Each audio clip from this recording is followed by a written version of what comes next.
आज हम DSSB के प्रीवियस ईयर क्वेश्चन को सॉल्व करेंगे। इससे पहले के क्वेश्चन मैंने करा दिए हैं, अगर आपने नहीं देखे हैं तो आप iTab पे जाके देख सकते हैं। स्टार्ट करते हैं क्वेश्चन नंबर 1 से। तो क्वेश्चन नंबर क्या है, 1 क्या है, the graph of 3x-1 plus 3 then f function दिया है from R to R is symmetric about the line. तो हमें बताना है जो ग्राफ है, जो ये ग्राफ हमें दिया है वो किस लाइन के अबाउट क्या होगा, सिमेट्रिक होगा। तो ये बताने के लिए हम पहले क्या करते हैं, इस ग्राफ को ड्रॉ करते हैं। तो y बराबर हमें क्या दिया है, 3x-1 का होल स्क्वायर प्लस 3। ठीक है, तो ये आपको दिख रहा होगा कि एक पैराबोला की इक्वेशन है। तो इसको कैसे ड्रॉ करेंगे, ठीक है। तो देखो ये मेरा x एक्सेस हो गया, ये मेरा y एक्सेस हो गया। ठीक है, अगर इसको मैं और अच्छे से लिख लूँ तो ये क्या हो जाएगा, y-3 इक्वल टू 3x-1 का होल स्क्वायर। अब इसको कंपेयर करो, y माइनस के इक्वल टू 4ax-h का होल स्क्वायर से। ठीक है, ये क्या है, स्टैंडर्ड फॉर्म इक्वेशन है पैराबोला की। तो यहाँ से h और k क्या आएंगे, h आपका आएगा 1 और k आपका आएगा 3। ठीक है, यानी कि 1,3 क्या हो गया आपका वर्टेक्स हो गया पैराबोला का। ठीक है, तो 1 मैंने यहाँ लिख लिया और 1 2 3 ये आपका 3 हो गया। ठीक है, ये जो पॉइंट है 1,3 ये क्या है, पैराबोला का वर्टेक्स है। अब ये पैराबोला किस तरफ बनेगा, देखो ये बनेगा आपका y एक्सिस में, ये खुलेगा आपका। ठीक है, तो ये कुछ इस टाइप का बनेगा, इस टाइप का पैराबोला बनेगा। ठीक है, अब देखो ये जो पैराबोला है ये x=1, ये जो लाइन है x=1 वाली, ये इसके अबाउट क्या है, सिमेट्रिक है। क्योंकि जहाँ जितना ग्राफ राइट साइड में बन रहा है उतना ही ग्राफ लेफ़्ट साइड में बन रहा है इस लाइन के अबाउट। ठीक है, तो इसका मतलब ये जो हमारी इक्वेशन है किसकी है, x=1 की है। तो ये जो ग्राफ है वो किसके अबाउट सिमेट्रिक है, x=1 के अबाउट। तो ऑप्शन 1 क्या हो जाएगा, करेक्ट हो जाएगा। ठीक है, तो सेकंड क्वेश्चन देखते हैं। देखो सेकंड क्वेश्चन क्या है, एक फंक्शन हमें दिया है f(x) = x³ एंड दूसरा फंक्शन है हमारा g(x) = 3x are two real valued function. Then the number of solution of composition function g(f(x) = f(g(x)। तो इसके हमें क्या बताने हैं, नंबर ऑफ सोल्यूशन बताने हैं क्या होंगे।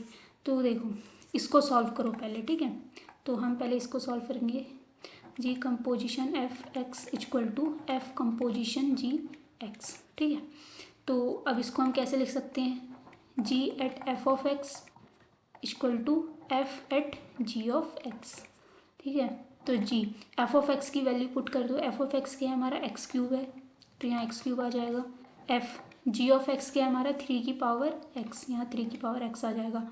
अब देखो g(x3) हमें निकालना है, gx हमारा क्या है 3x। तो जहाँ पे x है वहाँ क्या रख दो, 3x का क्यूब रख दो। तो जहाँ पे x है वहाँ x का क्यूब रखेंगे तो क्या मिलेगा, 3x का क्यूब। ठीक है, तो ये हो जाएगा 3x का क्यूब। अब देखो, अब f की वैल्यू हमें कहाँ निकालनी है, 3x में निकालनी है। ठीक है, अब जहाँ पे x है वहाँ क्या रख दो, 3x रख दो। तो इस फंक्शन में x की जगह 3x रख देंगे तो यहाँ से क्या मिलेगा, हमें मिलेगा f(3x) = 3x का क्यूब मिलेगा, यानी कि ये मिलेगा हमें 3x की पावर क्यूब। ठीक है, इसको आप कैसे लिख सकते हैं, 3x का क्यूब = 3x। ठीक है, अब देखो दोनों का बेस क्या है, सेम है, तो उनकी पावर क्या होगी, इक्वल होगी। तो x³ बराबर क्या हो जाएगा, 3x हो जाएगा। ठीक है, अब यहाँ से इसको कैसे लिख सकते हैं, x³ - 3x = 0। ठीक, x कॉमन लिया तो x² - 3 = 0। तो यहाँ से क्या क्या सोल्यूशन मिलेंगे, एक तो 0 मिलेगा, और इसको सॉल्व करेंगे क्वाड्रेटिक इक्वेशन को तो यहाँ से +-√3 मिलेंगे। तो यहाँ पे देखो कितने सोल्यूशन इसके आ रहे हैं, एक आ रहा है 0, एक आ रहा है √3, एक आ रहा है -√3। मतलब x की ये इन 3 वैल्यू के लिए ये दोनों फंक्शन जो हैं वो क्या होंगे, इक्वल होंगे। ठीक है, तो इसका जो आंसर होगा वो 3 करेक्ट होगा, ठीक है। नंबर ऑफ सोल्यूशन क्या होंगे, 3 होंगे। तो यहाँ पे देखो ये इनने गलत दे रखा है, ये ऑप्शन नहीं होगा, यहाँ पे 3 करेक्ट होगा, ठीक है। नेक्स्ट क्वेश्चन देखते हैं। नेक्स्ट क्वेश्चन में क्या निकालना है आपको, देखो फंक्शन आपको दे रखा है f(x) = 2^x। तो आपको ये वेरीफाई करना है कि इसमें से कौन सी आइडेंटिटी ट्रू होगी, ठीक है। तो देखो इसको कैसे करेंगे, अगर हम पहली आइडेंटिटी फर्स्ट लेके चलें, ये इसके इक्वल है या नहीं, तो हम क्या करते हैं लेफ्ट हैंड साइड लेके चलते हैं, मतलब f(x + y), ठीक। पहले इसको कैलकुलेट करेंगे, तो इसको कहाँ पे कैलकुलेट करना है, हमें x + y में कैलकुलेट करना है। फंक्शन क्या है f(x) = 2^x, तो जहाँ पे x है वहाँ क्या रख दो, x + y रख दो, तो हमें क्या मिलेगा 2x + y, ठीक। ये हमें क्या मिला लेफ्ट हैंड साइड। अब राइट हैंड साइड उठा लो, तो f(x) 1 + f(y) दे रखा है, ठीक। f(x) क्या है हमारा 2^x, फिर 1 + f(y) क्या हो जाएगा 2^y, ठीक। इसको आप कैसे लिख सकते हो 2^x + 2^x + y, ठीक है। यहाँ पे पावर ऐड हो जाएंगे क्योंकि बेस सेम है। अब देखो ये वैल्यू, इतनी वैल्यू तो सेम आ रही है, बट ये वाला पार्ट क्या हो गया एक्स्ट्रा हो गया, तो इसका मतलब ये दोनों क्या है इक्वल नहीं है। अब बात करते हैं सेकेंड पार्ट की, ठीक है। इसकी करते हैं। आप देखो, अब पहले आप निकालो f(2)(x), तो f(2x) निकालोगे तो क्या हो जाएगा 2^2x हो जाएगा, जहाँ पे x था वहाँ 2x रख दिया, ठीक। अब ये तो हमारा आ गया लेफ्ट हैंड साइड।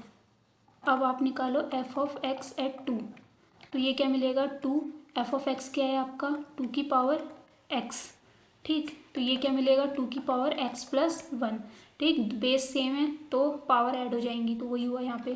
तो ये मिला आपको राइट हैंड साइड, क्या ये दोनों इक्वल है। यहाँ पे देखो पावर 2x आ रही है, यहाँ पे x + 1 आ रही है जो कि अनइक्वल है, तो इसका मतलब ये भी इक्वल नहीं होगा। तो ये ऑप्शन इनकरेक्ट हो गया, ये ऑप्शन इनकरेक्ट हो गया। अब बात करते हैं थर्ड ऑप्शन की। देखो थर्ड ऑप्शन में भी ऐसे ही हमें चेक करना है, तो हम क्या लेके चलते हैं f(x, y) = तो ये क्या हो जाएगा, जहाँ पे x है वहाँ xy रख देंगे, तो 2^xy हो जाएगा। तो ये हो गया आपका लेफ्ट हैंड साइड, ठीक। अब हम राइट हैंड साइड निकालेंगे। राइट हैंड साइड क्या है f(x) × f(y), ठीक। f(x) क्या है आपका 2^x × f(y) क्या है आपका 2^y, तो ये क्या मिलेगा 2^x + y, पावर ऐड हो जाएंगी, ठीक है, क्योंकि बेस सेम है। तो यहाँ पे भी देखो, यहाँ पे आपको मिल रहा है 2^xy, यहाँ मिल रहा है आपको 2^x + y, जो कि क्या है अनइक्वल है, तो ये भी इनकरेक्ट हो जाएगा। अब क्योंकि तीनों ही ऑप्शन इनकरेक्ट हो गए, तो बचा क्या ऑप्शन फोर्थ, तो यही आपका क्या होगा करेक्ट ऑप्शन होगा। चलो अब इसे देख भी लेते हैं ये करेक्ट कैसे होगा, ठीक है। इसको सॉल्व भी कर लेते हैं हम। अब देखो ये करेक्ट कैसे होगा, ठीक है। तो अब हम लेते हैं इसका left hand side f(x) + f(y), तो इसको हम क्या लिख सकते हैं 2^x + 2^y, ये हो गया हमारा लेफ्ट हैंड साइड।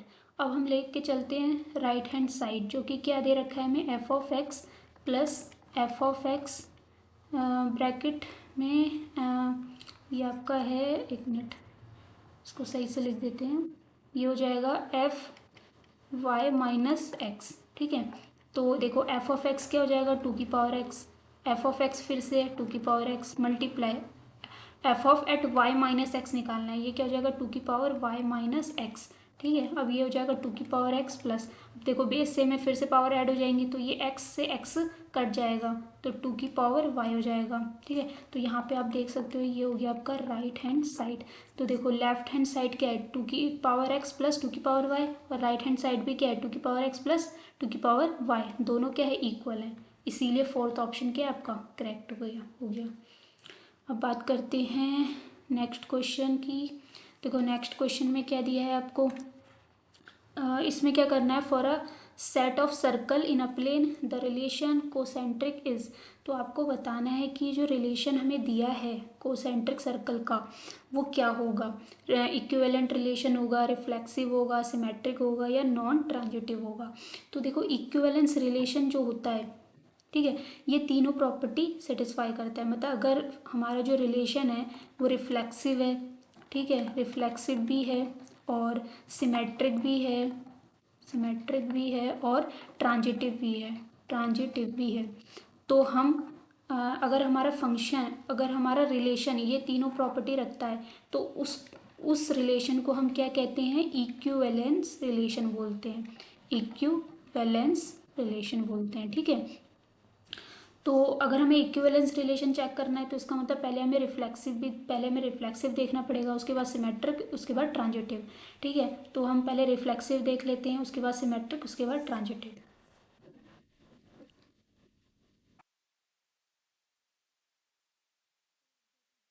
तो पहले हम अपना रिलेशन लिख लेते हैं। ठीक है, जो रिलेशन दिया है, देखो रिलेशन क्या दिया है, आर बराबर, हमें क्या दिया है, सर्कल दिए हैं, मान लेते हैं C1 C2। ठीक है, ये सेट है सर्कल का, such that C1 and C2 क्या है आपके, कोसेंट्रिक है, कोसेंट्रिक सर्कल। कोसेंट्रिक सर्कल क्या होता है, जिसका सेंटर क्या हो, सेम हो, यानी कि अगर मैं इसका डायग्राम बनाऊँ तो ऐसा बनेगा, ये मतलब इन दोनों का सेंटर क्या, इन दोनों सर्कल का सेंटर, अगर ये C1 है ये C2 है, तो इन दोनों सर्कल का जो सेंटर है वो सेम रहेगा। कोसेंट्रिक सर्कल का मतलब यही होता है। ठीक है, अब देखो, अब हम पहले हम चेक करते हैं क्या फंक्शन, रिफ्लेक्सिव प्रॉपर्टी, रिफ्लेक्सिव। ठीक है, फर्स्ट हम चेक करते हैं रिफ्लेक्सिव। तो रिफ्लेक्सिव के लिए क्या होता है कि अगर मैं कोई सा भी सेट ले लूँ, C1 ले लूँ, ठीक है, C1 ले लूँ, तो ये क्या होना चाहिए, R में होना चाहिए हर एक, या CI लिख लो आप यहाँ पे, CI। ठीक है, तो ये क्या होना चाहिए, आपके रिलेशन में होना चाहिए, मतलब CI, जो यहाँ, जो सर्कल यहाँ पे है वही सर्कल यहाँ पे है, मतलब इसका रिफ्लेक्शन एकदम। तो ये क्या, ये जो आपका टपल है वो कहाँ पे होना चाहिए, रिलेशन में होना चाहिए हर एक आई के लिए, फॉर ऑल आई, हर एक आई के लिए। ठीक है, मतलब इस टाइप का सर्कल आपका C, किस में होना चाहिए, आर में होना चाहिए। तो देखो कोई भी सर्कल अपने सर्कल के क्या होगा, कोसेंट्रिक तो होगा ही। जैसे अगर मैंने ये C बनाया, ठीक है, तो आप कोई सा भी सर्कल ले लो C, तो वो सर्कल क्या होगा, अपने ही सर्कल के क्या होगा, कोसेंट्रिक होगा। ठीक है, तो इसका मतलब ये कहाँ पे आ जाएगा, R पे आ जाएगा। ठीक है, हर एक सर्कल के लिए, तो ये जो R है वो सिमेट्रिक हो जाएगा आपका। तो R इज रिफ्लेक्सिव। ठीक, उसके बाद बात करते हैं सिमेट्रिक की। तो सिमेट्रिक रिलेशन में क्या है कि अगर C1, C2, ठीक, ये आपका क्या है, R में है। ठीक है, मतलब इसका मतलब क्या है कि C1 जो है, इसका मतलब क्या है कि C1 जो है वो क्या है आपका, C1 is concentric to C2। तो C1 जो है वो C2 के कॉन्सेंट्रिक है। ठीक है, तो अगर देखो ये C1 है मेरा, ठीक, इसका सेंटर ये है, तो अगर C1 C2 के कॉन्सेंट्रिक है तो ऐसा सर्कल बनेगा कुछ। तो अगर C1 C2 के कॉन्सेंट्रिक है तो C2 भी C1 के कॉन्सेंट्रिक होगा, नहीं होगा। तो इसका मतलब क्या है कि C2, C1 भी क्या होगा, R में बिलोंग करेगा। ठीक है, तो अगर देखो अगर ये सेट है तो ये सेट भी हमें R में मिल रहा है, इसका मतलब क्या हुआ कि R जो है वो सिमेट्रिक हो गया आपका, सिमेट्रिक हो गया। ठीक है, अब बात करते हैं ट्रांजिटिव रिलेशन की। ठीक है, इसको मैं रिरेज कर देती हूँ।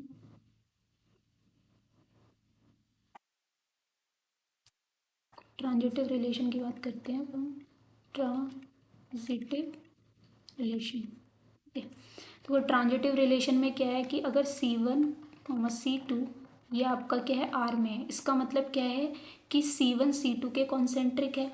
ठीक है, और आपका C2, C3 ये भी R में है, तो इसका मतलब क्या है कि C2, C3 के कॉन्सेंट्रिक है। तो देखो अब मैं अगर डायग्राम बनाऊँ, ये आपका C1 है, ठीक, अब C1 किसके कॉन्सेंट्रिक है, C2 के, तो ये आपका C2 हो गया। अब C2 किसके कॉन्सेंट्रिक है, C3 के, ये आपका C3 हो गया। तो यहाँ से क्या दिख रहा है आपको कि ये C1 C3 के भी कॉन्सेंट्रिक हो गया, तो इसका मतलब हम क्या बोल सकते हैं कि C1 C3 के भी क्या होगा, कॉन्सेंट्रिक होगा, मतलब ये भी R में बिलोंग करेगा। इसका मतलब जो ये जो R है वो क्या हो गया, ट्रांजिटिव रिलेशन भी हो गया। ठीक है, ट्रांजिटिव भी हो गया। इसका मतलब क्या है कि फंक्शन जो R है हमारा वो तीनों प्रॉपर्टी को शो कर रहा है, मतलब वो हमारा रिफ्लेक्सिव भी है, सिमेट्रिक भी है और ट्रांजिटिव भी है। इसका मतलब क्या है कि जो आर है वो इक्विवेलेंस रिलेशन है हमारा, ठीक है। तो हम बोल सकते हैं कि आर इज इक्विवेलेंस रिलेशन, ठीक। तो इसका मतलब फर्स्ट ऑप्शन करेक्ट हो जाएगा, बाकी सारे इनकरेक्ट है। अब नेक्स्ट आज का लास्ट क्वेश्चन है ये। तो देखो इसमें क्या करना है आपको, इफ़ आपको ये फ्रैक्शनल फंक्शन दे रखा है और ग्रेटेस्ट इंटीजर फंक्शन है ये, ठीक है। आपको किसकी वैल्यू निकालनी है, इसमें इसकी वैल्यू निकालनी है, ठीक है। ये किसके इक्वल होगी बतानी है इन चारों ऑप्शन में।